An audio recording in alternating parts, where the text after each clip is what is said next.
అరే ఏందో కానీ ఈ మధ్య ఎవ్వరం చూసినా ఉత్తుతోనే ఫీల్ అవుతారు తెలుసా. ఉత్తుతోనే అంటే ఉత్తుతోనే ఫీల్ అవుతారు. అసలు ఏమంటలేను నేను, ఆయన ఉత్తుతోనే ఫీల్ అవుతారు. మొన్న ఒక నచ్చిండు, పనికి రాని అన్నాడు. సరే వస్తా అన్నా, కానీ ఎండ బాగా కొడుతుంది. ఈ ఎండలో చేసుడు కొద్దిగా కష్టమవుతుంది. ఆ మాలు కలిపి అంత మందము, మాలు అందించి అంత మందము ఒక టెంట్ వేపి అన్న వస్తా అని అన్నా. గంతే ఘోరం ఫీల్ అవుతున్నాడు దానికి. చెప్పు మరి అసలే ఎండ కొడుతుంది, మరి ఎండకి ఎట్లా చేయాలి పని? అందుకే కట్టినందుకు అట్లా ఫీల్ అవుతాను అన్న. సరే అన్న, టెంట్ వేయకున్నామా నాయే, ఒక ఛత్రి ఒక మనిషిని అని అన్నా.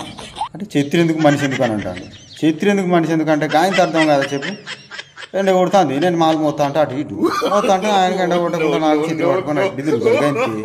అంతే ఇంకొక మాట ఇంకొక ఐకిలు ఎక్కువైపోయి దానికి ఆయన ఇక అబ్బా నీకు గట్లనా అని ఇక ఫీల్ అవుతాను. అబ్బా ఇంత మాత్రాన్ని కూడా అర్థం చేసుకుంటలేదు. ఏం చెప్తారు, ఏం పని చెప్తాను చెప్పి. సబ్స్క్రైబ్ చేసుకోండి.